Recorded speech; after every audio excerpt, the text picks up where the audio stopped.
আসসালামু আলাইকুম, সবাই কেমন আছেন? আশা করি যে যেখানে আছেন আলহামদুলিল্লাহ ভালো আছেন, সুস্থ আছেন। তো আমিও সুস্থ আছি, ভালো আছি। আর আজকে আমি বিরিয়ানি রান্না করতেছি। তো ভাবছি আজকে ব্লগটা আমি এখান থেকে শুরু করি। আমি স্টার্ট করলাম। আর আমি বিরিয়ানি রান্না করব আমার মার জন্য। তো আমি আগেই সব কিছু করে নিছি। যে এখানটাতে আমি জয়িত্রী পোস্তদানা, তারপর রাঁধুনি মশলা, তারপর সব কিছু আমি একসাথে দিয়ে দিচ্ছি। জিরা বাটা দিয়েছি। তো এখানে আমার কষানো হয়ে গেছে। এখন আমি পোলাও চালটা দিয়ে আমি নাড়াচাড়া করে তারপর আমি এটা ভাতে দিয়ে দিব। তো আজকে সারাদিন যাই টুকিটাকি করি সব কিছুই ভাইয়াপুর আপনাদের সাথে অবশ্যই শেয়ার করব। আর এখানটাতে তো আমার এগুলো কষানো হয়ে গেছে। তো আমি আর একটু কষানো হলে আমি চাল দিয়ে দিব। এখানে ভাইয়াপুরা অনেক গ্রাম আসতেছে, ইয়ামি হবে মনে হচ্ছে। আমার মার জন্য রান্না করতেছি তো। আর আমার একটা ছোট্ট বাবা আছে, ওর জন্য। ও তো ওই বিরিয়ানি আজকে দেখলে বলবে কি আসে নাই আমার বোনের বাসায়, ছোটো বোনের বাসায়। তো ওর বাসাতে আমি দিয়ে আসবো একটু। আর আমরা সবাই মিলেই খাবো একসাথে। সবচেয়ে বেশি তো খুশি হবে আমার ছোটো বোনের বাচ্চাটা, কারণ ও তো বিরিয়ানি তেহারি এগুলো খুব পছন্দ করে আর পছন্দের খাবার। তো এটা দেখলেই তো বলবে মামুনি আজকে আমার জন্য কি নিয়ে আসছে, বিরিয়ানি নিয়ে আসছে। মানে ও অনেকটা খুশি হবে।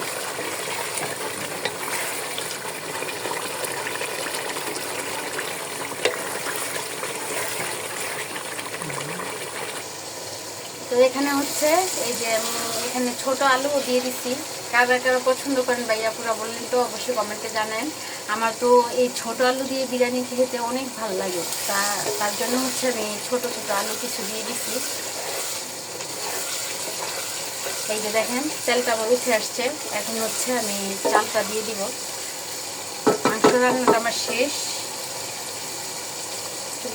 এই যে চাল দিয়ে দিতেছি। বিসমিল্লাহ।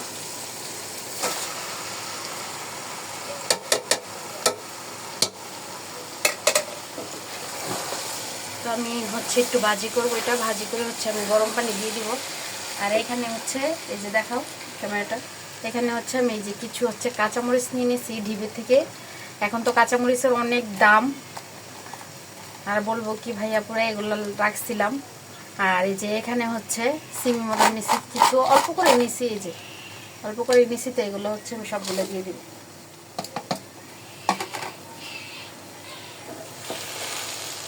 আমি পানি দিয়ে দিছি। আর এখানটাতে আমি আগেই দুধ দিয়ে দিছিলাম। তো এখানে আমি আরেকটা দুধ দিয়ে দিব। আর এই মাংস এটা বলুন তো ভাইয়াপুরে কিসের মাংস? এটা কুরবানির মাংস। আমার বড় আপু দিছিল। তো আজকেই আমি এটা রান্না করতেছি, কারণ আমার আম্মার জন্য। মা তো খাইতে চায় না, কিন্তু আমি জোরজবরদস্তি করে বলছি যে তুমি কি এমনি রান্না করে দেবো খাবা নাকি অমনি খাবা। আমার আম্মু আবার কুরবানির মাংসটা পছন্দ করে। তো আম্মু বলতেছে যে তুমি যেভাবে রান্না করো আমি সেভাবেই খাবো। তো এর জন্য আমি যে এভাবেই আর কি রান্না করতেছি, বিরিয়ানি রান্না করে দিতেছি।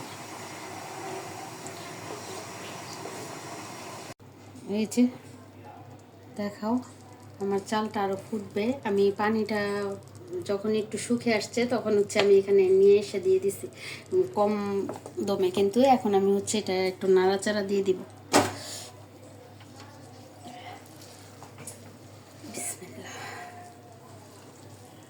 সুন্দর হয়েছে। বেশি পানিও না কম পানিও না, আমি পানিটা পুরো পরিমাণ মতোই দিছি, তাই না রিয়াদ?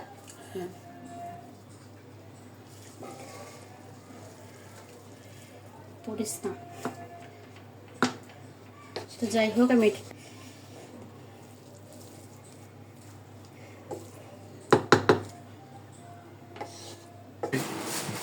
এখানে শসা নিয়ে আসছে আপনার ভাইয়া।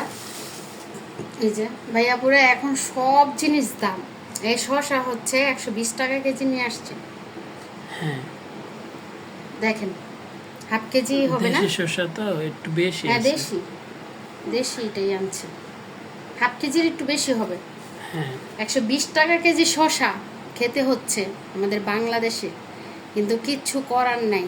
চতুর্দিকে এখন বন্যা হয়ে যেতেছে। আল্লাহ পাক যদি আমাদের সকলকে এই মহামারী থেকে হেফাজত করে।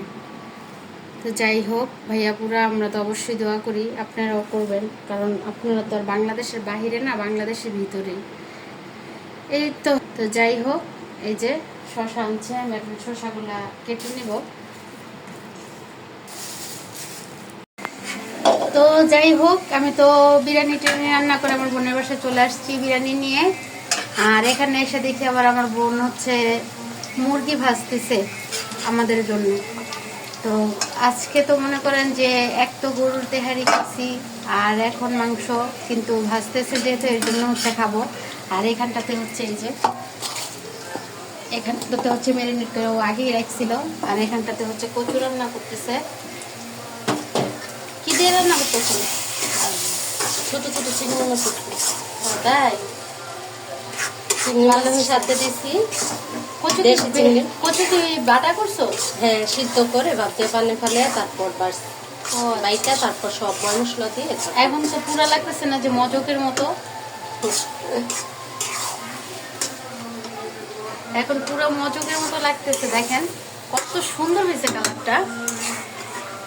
ওর হাতের এই কচু রান্নাটা মজা লাগে, কিন্তু আমি খাই না। বাকি দুর্ভাগ্য, আমি এই কচু টচু খাই না, কিন্তু অনেক সুন্দর লাগতেছে আমার কাছে, অনেক একটা ইউনিক লাগতেছে। আর মজক হলে তো কথাই ছিল না, আগে নিয়ে খেয়ে যেতাম। তো যাই হোক, আমি তো হচ্ছে তাড়াতাড়ি আসতে পারি নাই, 4টা বেজে গেছে আস্তে আস্তে। আর আমার বাবাটার জন্য হচ্ছে বিরিয়ানি নিয়ে আসছি, আমার আম্মার জন্য হচ্ছে নিয়ে আসছি। ওরা তো এসে দেখি খাওয়া দাওয়া করে ফেলছে, আমার একটু লেট হয়ে গেছিল। এর মধ্যে হচ্ছে ভাইয়াপুর একটা দুর্ঘটনা ঘটে গেছে, আমি আবার হচ্ছে পাও পুড়ে ফেলছিলাম, এর জন্য আরও লেট হয়েছে। তো যাই হোক, এখানটা তো আমার বোন রান্না করতেছে, ও রান্না করতে থাকুক। আর দেখি টুকিটাকি একটু শেয়ার করবো, বাহিরেও যাবো। তো যাই হোক, রান্না করো। যে আমার বোন তো উঠাইয়া দিছে আমাদেরকে খাওয়ার জন্য, কিন্তু এখন তো খাওয়া দাওয়া করে আসছে, এখন খাবো না, কিন্তু তারপরেও ভাজতেছে। খাবো না তা না, ও বলছিল আবার নান রুটি এনে দিবে, কিন্তু এত খাবার তো খেতে পারবো না। যাই হোক, তো যাই হোক, এই যে লেবু নিয়ে আসছি। আর এখানে হচ্ছে আমার বাইগনাটা একটু খেয়ে ফেলে রেখে গেছে মাহিন। আর এখানটাতে হচ্ছে আমার মা খাইতেছে। আমার মা যে খাইতেছে না খাওয়ার মতো, দেখেন ধরার সিস্টেম।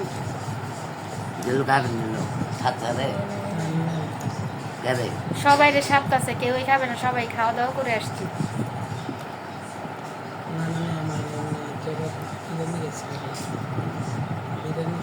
আমি চিপা দিই, মা দাও, আমি চিপ দিয়ে দিই।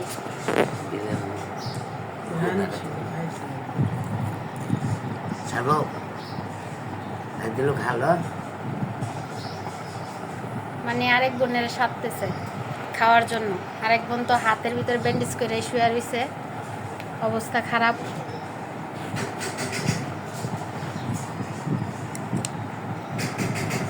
তো এই যে দেখেন আমার মা কিভাবে খাইতেছে ঘুটে ঘুটে, না খাওয়ার মতো। আমার ছোট বোনটা আবার চিল্লাপাল্লা করবে না খাইলে, এর জন্য হচ্ছে একটু একটু করে নিয়ে খাইতেছে। আর তো যাই হোক, আমি আবার একটু হচ্ছে বাইরে বের হবো, একটু ডাক্তারের কাছে যাব। তো ওখানেই তো তুই খা। না, আমি তো খাই আসছি, তুমি খাও। জালের জন্য তো খাইতে পারতেছো না, তুমি এত জাল দিছিস কে? আচ্ছা, আমার মা তো মুখের ভিতরে ঘা হয়ে আছে সম্ভবত, এর জন্য জালটা খাইতে পারতেছে না। গুঁড়া মরিচই দিছে এটাতে, বোমা মরিচ দেয়নি। তুমি তো খাইতে পারবা না, এর জন্যই দেয়নি। হাড্ডি, এই যে এটা হাড্ডি। আমরা হচ্ছে দাঁতের ডাক্তারের কাছে আসছি রিয়াদের জন্য। তো হচ্ছে এই যে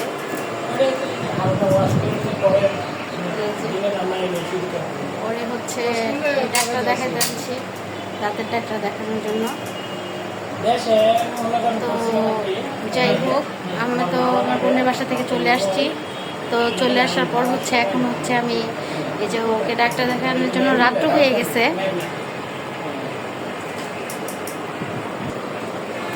আমার আবার এগুলো দেখলে খুব ভয় লাগে।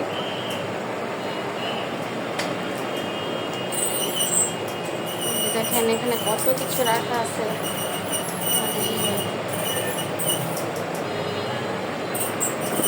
ওখানে ওর দাঁতগুলোকে দেখতেছে। সম্ভবত ওর দাঁতে হচ্ছে একটা ক্যাপ বসানো ছিল, ওই ক্যাপটা হচ্ছে ওর দাঁতের ছুটে গেছে। তো এর জন্য হচ্ছে ছোটোবেলা যখন ও প্রচুর চকলেট খেত, তারপর হচ্ছে ওর দাঁত পোকা খেয়ে নিছিল।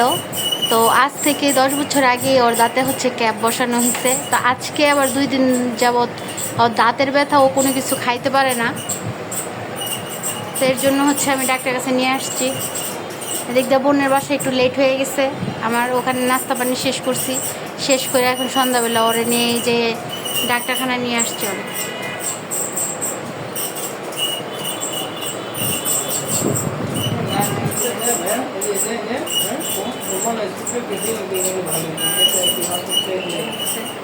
যাক, আমি এগুলো নাই দেখলাম, আমার তো এগুলো ভয় লাগে। যাই হোক, এখন হচ্ছে আমরা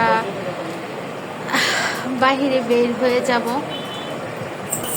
তারপর হচ্ছে 2-3 দিন নাকি লেগে যায়, আমি বলতে পারি না, কিন্তু যাই হোক, তো দেখা যাক। কি হয়েছে তোমার? দাঁতের সমস্যা, দাঁতে ক্যাপ বসানো হবে।